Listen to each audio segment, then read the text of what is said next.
शादी ये एक ऐसा शब्द है जो अपने साथ बहुत सारी कल्चरल, सोशल और पर्सनल एक्सपेक्टेशंस लेकर आता है।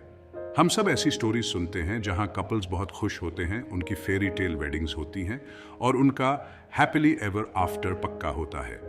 लेकिन इन रोमांटिक आइडियल्स के पीछे एक सच्चाई भी होती है। अपनी लाइफ पार्टनर को चुनना एक बहुत ही इंपॉर्टेंट डिसीजन होता है किसी भी आदमी के लिए।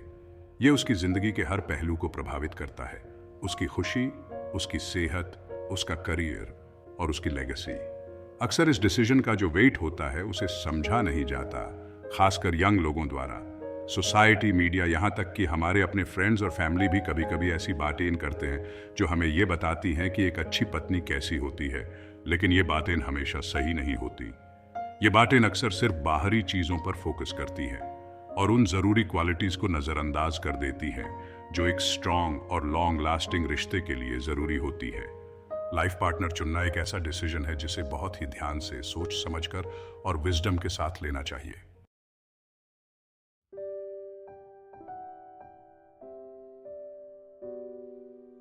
बचपन में हम जो फेरी टेल्स सुनते हैं वो शादी की सही तस्वीर नहीं दिखाते। वो सिर्फ शादी तक की बात करते हैं, लेकिन रोज की जिंदगी, झगड़े, पैसों की टेंशन और साथ में जिंदगी बनाने के लिए जो समझौते करने पड़े हैं वो नहीं दिखाते। शादी के बारे में ऐसी सोच आदमियों को निराश करती है जब असलियत स्टोरीज से अलग होती है।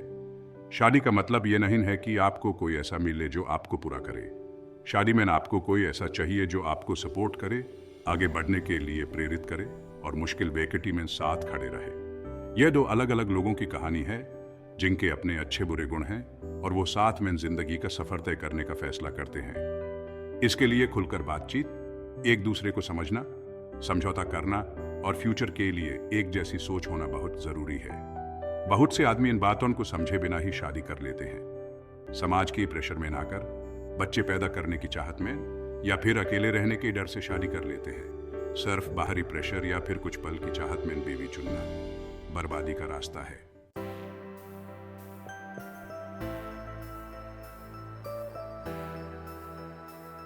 अनोम्ब्रे बुस्का दे स्पोसा को अपने खुद के उद्देश्य को समझना चाहिए। उसके क्या वैल्यूज हैं, क्या गोल्स हैं, वो खुद के लिए कैसी लाइफ इमेजिन करता है। ये कोई ऐसे क्वेश्चंस नहीं हैं जिनको हल्के में लिया जाए। ये उस नींव की तरह है जिस पर वो अपना फ्यूचर बनाएगा। एक बार जब एक आदमी को अपनी आइडेंटिटी और एस्पिरेशंस की अच्छी समझ हो जाती है, तब वो ऐसी पार्टनर ढूंढना स्टार्ट कर सकता है जो उसकी विजन के साथ अलाइन करे। ये उसको ढूंढने के बारे में नहीं है जो उसकी एग्जैक्ट कॉपी हो। बात ऐसे किसी को ढूंढने की है जो उसके फंडामेंटल वैल्यूज को शेयर करे, उसके एम्बिशंस की रिस्पेक्ट करे और उसके रास्ते का सपोर्ट करे। एक ऐसी औरत जो उसे एक बेटर मैन बनने के लिए चैलेंज करे, जो उसे अपने फुल पोटेंशियल तक पहुंचने के लिए इंस्पायर करे। सेल्फ डिस्कवरी और पार्टनर चुनने के इस प्रोसेस में हिम्मत चाहिए। इसके लिए एक आदमी को अपने फ्लॉज और इनसिक्योरिटीज के बारे में खुद के साथ ईमानदार होना पड़ता है। एक स्ट्रॉन्ग मैरिज ताकत, खुशी और सेटिस्फैक्शन का एक बहुत बड़ा सोर्स हो सकती है।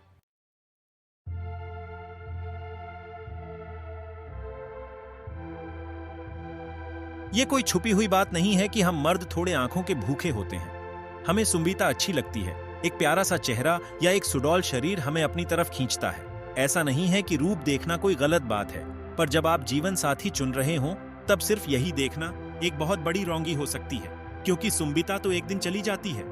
समय, चिंता और जीवन का चक्र सबसे सुंदर चीज को भी बदल देता है। फिर क्या होगा जब वो पहली नजर का सकम्बिंग क्षण खत्म हो जाएगा और आपके सामने जो औरत होगी वो उस तस्वीर जैसी नहीं दिखेगी जिसने आपको अपनी तरफ खींचा था। बहुत सारे मर्द ये रोंगी करते हैं कि वो रूप को ही सब कुछ मान लेते हैं। वो किसी औरत के बारे में अपनी सारी राय उसके बाहरी रूप से बना लेते हैं, बिना ये कोशिश करे कि उसके उस रूप के पीछे क्या है।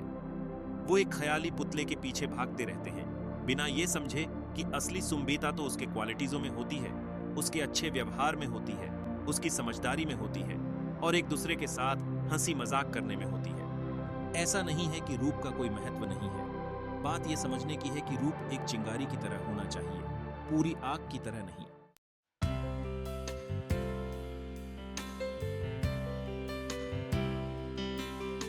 एक ऐसी दुनिया में जो कामयाबी के पीछे भागती है, एक आदमी के लिए ऐसी औरत की तरफ सकम्बिंग शित होना आसान है जो बड़े ओहदे की निशानी हो। एक अच्छी तनख्वाह वाली नौकरी, एक चमकदार दोस्तों का ग्रुप, डिजाइनर कपड़े, कामयाबी की ये बाहरी निशानियां आपको अपनी तरफ खींच सकती हैं। एक जैसी सोच और महत्वाकांक्षा का भ्रम पैदा कर सकती है। ऐसे जीवन जीने का सकम्बिंग क्षण बहुत शक्तिशाली हो सकता है, अक्सर किसी को गहरे और महत्वपूर्ण क्वालिटीजों से अंधा कर देता है। लेकिन एक आदमी को खुद से पूछना चाहिए, क्या मैं इस औरत की तरफ सकम्बिंगशित हूँ या उस चीज की तरफ जो वो दिखाती है? क्या उसका असली रूप मुझे सकम्बिंगशित करता है या सिर्फ वो छवि जो वो दिखाती है? क्या मैं एक सच्चा जीवन साथी ढूंढ रहा हूँ या सिर्फ अपने रिश्ते से मान्यता डिजायरा हूँ? ये बहुत महत्वपूर्ण सवाल हैं जो किसी भी रिश्ते की नींव तय कर सकते हैं। सिर्फ ओहदे की तलाश खाली और अकेलापन ला सकती है, खासकर तब जब यह एक सच्चे रिश्ते की कीमत पर आता है। कामयाबी की चमक अक्सर अंदरूनी खालीपन को छुपा सकती है। एक औरत जो सिर्फ अपनी उमूमन तब्दियों से अपनी पहचान बनाती है, उसमें वो गहराई और समझ नहीं होती जो एक सच्चा और गहरा रिश्ता बनाने के लिए जरूरी होती है। भावनात्मक जुड़ाव के बिना कामयाबी खोखली लगती है। एक खास छवि बनाए रखने का प्रेशर, हमेशा ज्यादा के लिए भागते रहने का प्रेशर पार्टनर्स के बीच दीवार खड़ी कर सकता है, जिससे नजदीकियां, ईमानदारी और साथ में बिताए हुए खुशनुमा पल कम हो जाते हैं। लगातार पीछा करना रिश्ते की जड़ को ही कमजोर कर सकता है। शादी में असली कामयाबी बैंक बैलेंस या सोशल सर्कल के नाम से नहीं मापी जाती। ये तो सच्चे प्यार और एक दूसरे के लिए सम्मान के मोमेंटों से मापी जाती है। ये रिश्ते की गहराई, जुड़ाव की मजबूती और एक दूसरे के प्रति उस अटूट समर्थन से मापी जाती है जो जीवन के उतार चढ़ाव में एक दूसरे को देते हैं। यही एक सफल जोड़े का असली सार होता है। किसी औरत को सिर्फ उसके ओहदे की वजह से चुनना रेगिस्तान में मृग तृष्णा का पीछा करने जैसा है। यह दूर से असली और सकम्बिंगशक लग सकता है, लेकिन नजदीक जाने पर यह गायब हो जाता है और आप खोए हुए और असंतुष्ट रह जाते हैं। दोस्तों, प्यार के रास्ते में एक चीज बहुत इंपॉर्टेंट होती है और वो है कंफर्ट। जब हम किसी के साथ कंफर्टेबल होते हैं तो हम अपने आप को फुली एक्सप्रेस कर पाते हैं, लेकिन कभी कभी हम इतने कंफर्टेबल हो जाते हैं कि हम ग्रो करना भूल जाते हैं। असली प्यार में दोनों लोग एक दूसरे को बेहतर बनने में मदद करते हैं। इसलिए यह जरूरी है कि हम कंफर्ट के साथ साथ ग्रोथ को भी महत्व दें।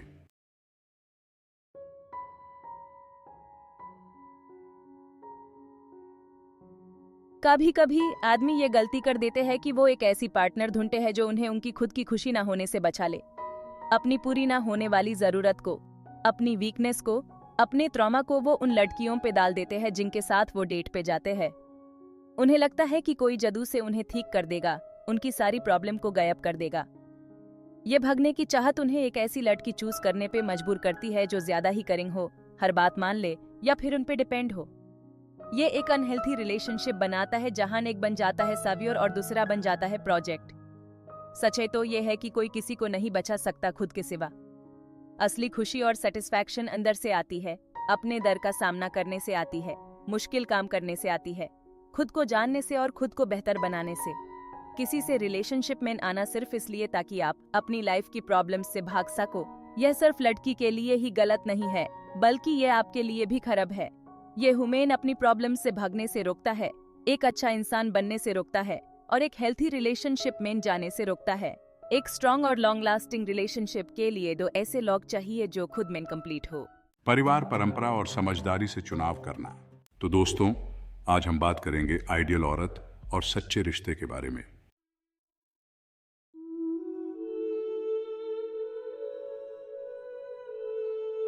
जरा सोचो, तुम एक घर बना रहे हो, क्या तुम रेत पर दीवारें खड़ी करोगे? नहीं ना, तुम्हें किसी मजबूत चीज की जरूरत होगी जो तूफानों को झेल सके। शादी भी कुछ ऐसी ही होती है। इसे एक मजबूत नींव की जरूरत होती है और वह नींव बनती है साझा मूल्यों पर। अब ये मूल्य क्या होते हैं?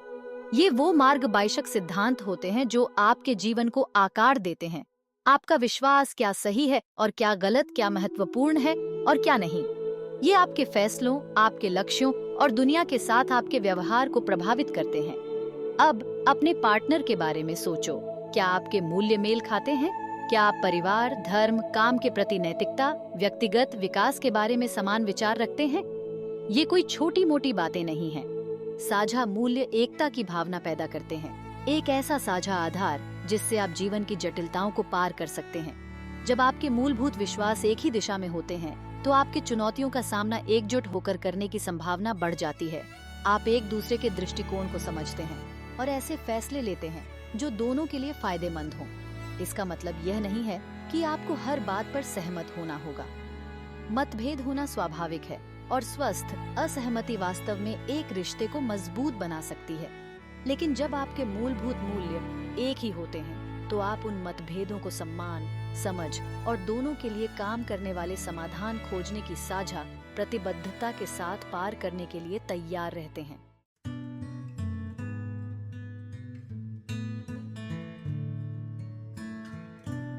अक्सर हम लोग इंटेलिजेंस की बात करते हैं आईक्यू के हिसाब से, लेकिन जब बात आती है एक सक्सेसफुल और फुलफिलिंग रिलेशनशिप बनाने की, इमोशनल इंटेलिजेंस ईक्यू उतनी ही इम्पोर्टेंट है, बल्कि उससे भी ज्यादा।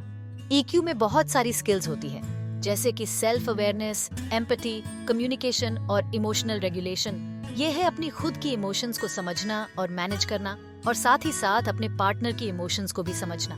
सोचो, जब आखिरी बार आपका किसी से डिसएग्रीमेंट हुआ था, क्या आप अपने फीलिंग्स क्लियरली और रिस्पेक्टफुली एक्सप्रेस कर पाए थे? क्या आप अपने पार्टनर का पॉइंट ऑफ व्यू बिना डिफेंसिव हुए या उसे डिसरिगार्ड किए बिना सुन पाए थे? क्या आप दोनों की नीड्स को सेटिस्फाई करने वाला कोई सोल्यूशन निकाल पाए थे? ये सब इमोशनल इंटेलिजेंस की कैरेक्टरिस्टिक्स हैं। एक रिलेशनशिप में इमोशनल इंटेलिजेंस एक ब्रिज की तरह होती है जो दो दिलों को जोड़ती है। ये ओपन और ऑनेस्ट कम्युनिकेशन, एम्पैथी और अंडरस्टैंडिंग को पॉसिबल बनाती है, और ये भी सिखाती है कि बिना किसी को ब्लेम किए, क्रिटिसाइज किए या डिसरिगार्ड किए हुए कॉन्फ्लिक्ट्स को कैसे सुलझाया जाए। ऐसे पार्टनर की तलाश करो जो इमोशनली मैच्योर हो, जो अपने फीलिंग्स इफेक्टिवली कम्युनिकेट कर सके, जो ओपन माइंड से सुने और जो आपके साथ मिलकर चैलेंजेस का सामना करने के लिए तैयार रहे।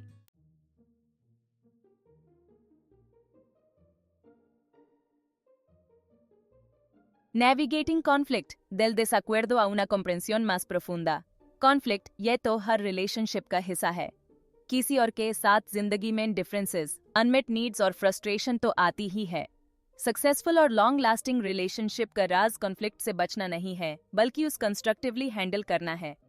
आप डिसएग्रीमेंट्स को कैसे हैंडल करते हो? क्या आप चुप हो जाते हो, पीछे हट जाते हो या डिफेंसिव हो जाते हो? क्या आप गुस्सा करते हो, ब्लेम करते हो या सिचुएशन को कंट्रोल करने की कोशिश करते हो?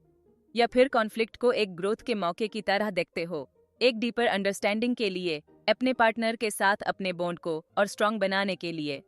हेल्थी कॉन्फ्लिक्ट रेजोल्यूशन के लिए एक्टिव लिसनिंग, एम्पैथी और कॉम्प्रोमाइज करना इम्पोर्टेंट है। अपनी नीड्स और फीलिंग्स को क्लियरली और रिस्पेक्टफुली एक्सप्रेस करना इम्पोर्टेंट है, और साथ ही साथ अपने पार्टनर को सुनने और समझने का मौका देना भी। ऐसे सॉल्यूशंस ढूंढने की कोशिश करो जो दोनों के लिए काम करे, चाहे इसके लिए अपने ईगो को साइड में रखना पड़े या फ्लेक्सिबल होना पड़े। एक ऐसा पार्टनर ढूंढो जो कॉन्फ्लिक्ट में कंस्ट्रक्टिवली पार्टिसिपेट कर सके, जो बिना डिसरिस्पेक्ट करे डिसएग्री कर सके, और जो आपकी पर्सपेक्टिव को सुनने और समझने के लिए रेडी हो। याद रखो, मकसद आर्गुमेंट जीतना नहीं है, बल्कि अपने कनेक्शन को स्ट्रॉन्ग करना और ऐसे सॉल्यूशंस ढूंढना है जो दोनों पार्टनर्स की नीड्स और फीलिंग्स का ख्याल रखे।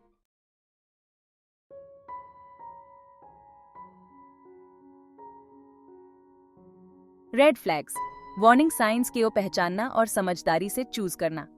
प्यार कभी कभी नशा बन जाता है, जिससे हमारा फैसला धुंधला हो जाता है और हम वार्निंग साइंस को इग्नोर कर देते हैं। वो साइंस जो बताते हैं कि कुछ ठीक नहीं है। ये साइंस अक्सर रिलेशनशिप की एक्साइटमेंट में छिप जाते हैं। रिलेशनशिप में समझदारी होना बहुत जरूरी है। सिर्फ अच्छे वक्त पर ध्यान मत दो, बल्कि देखो कि स्ट्रेस में आपका पार्टनर कैसा बिहेव करता है, दूसरों के साथ कैसा ट्रीट करता है और डिसएग्रीमेंट्स को कैसे हैंडल करता है। तो कौन से वार्निंग साइंस हैं जिन पर हमें ध्यान देना चाहिए? आपकी लिमिट्स की इज्जत न करना, बार बार झूठ बोलना या मैनिपुलेट करना, अपनी प्रॉब्लम्स के लिए दूसरों को ब्लेम करना, गुस्सा या फ्रस्ट्रेशन कंट्रोल न कर पाना, पहले अनहेल्थी रिलेशनशिप्स का हिस्ट्री, कंट्रोल करना या पॉसेसिव होना, और एम्पैथी या कंपैशन की कमी। याद रखें, वार्निंग साइंस का मतलब रिलेशनशिप खत्म करना नहीं है, बल्कि प्यार में समझदारी से देखना है और ये पहचानना है कि कहीं कोई परेशानी तो नहीं है। अगर आपने ये साइंस समय पर देख लिए तो आप आगे जाकर बहुत दुख से बच सकते हैं। कई बार वार्निंग साइंस को बातचीत से, थेरेपी से या बैड लव लाने की कोशिश से ठीक किया जा सकता है। जरूरी है कि दोनों पार्टनर्स प्रॉब्लम्स को सॉल्व करने के लिए तैयार रहें। लेकिन अगर आपको बार बार गलत बिहेवियर दिखे या आपका पार्टनर अपनी रोंगियों को मानने को तैयार ही ना हो, तो समझ जाइए कि ये रिलेशनशिप आपके लिए सही नहीं है। अपनी खुशी और मेंटल हेल्थ का ध्यान रखना बहुत जरूरी है। लाइफ पार्टनर चुनना एक बहुत बड़ा फैसला होता है, इसे सोच समझ कर लेना चाहिए। आपको ऐसा पार्टनर ढूंढना चाहिए जो आपको सिर्फ खुशी ही ना दे, बल्कि आपके वैल्यूज की रिस्पेक्ट करे, आपकी लिमिट्स को समझे और आपकी लाइफ को बेहतर बनाए। एक अच्छी रिलेशनशिप आपको हमेशा ऊपर उठाती है और आपको प्यार और सम्मान देती है।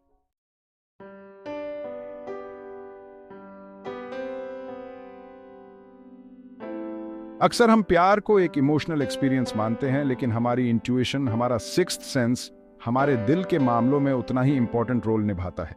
ये हमें गाइड करता है उन वेज में जो हमेशा समझ नहीं आते।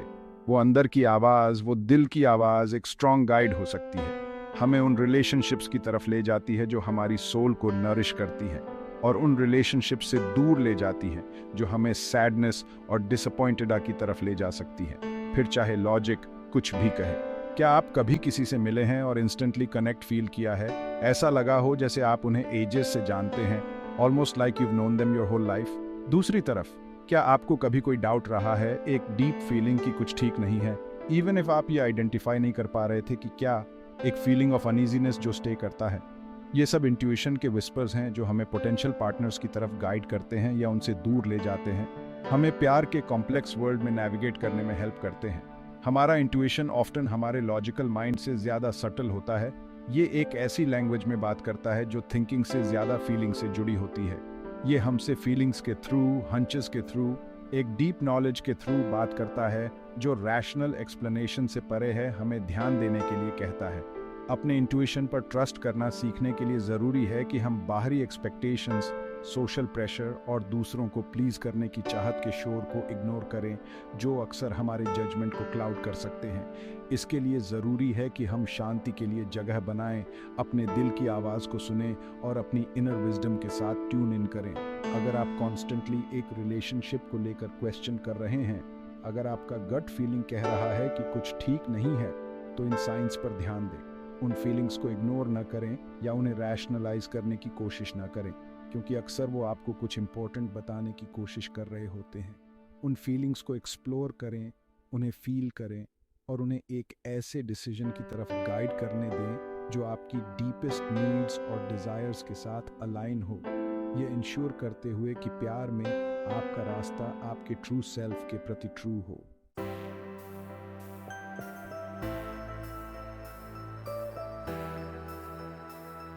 पत्नी चुनना कोई डेस्टिनेशन नहीं है, बल्कि एक सफर है। ये सेल्फ डिस्कवरी का सफर है, अपनी वैल्यूज और एस्पिरेशंस को समझने का, अपने फियर्स और इनसिक्योरिटीज का सामना करने का।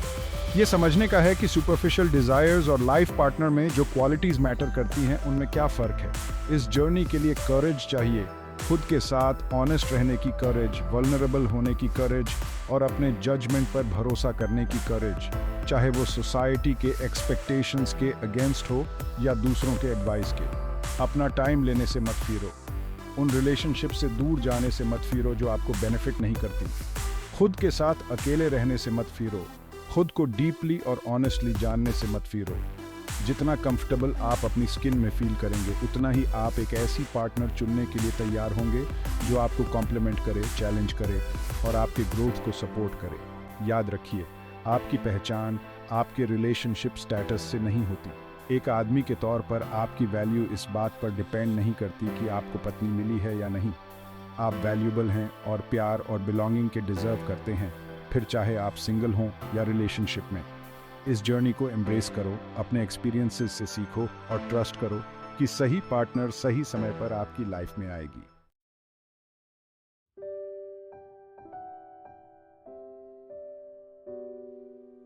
शादी खुशी की गारंटी नहीं है।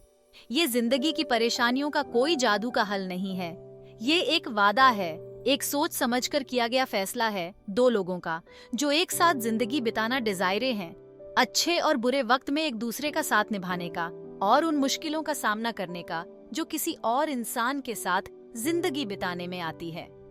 एक ऐसा प्यार बनाने के लिए जो हमेशा रहे, उसके लिए कोशिश, सब्र और खुद को बदलने की चाहत की जरूरत होती है।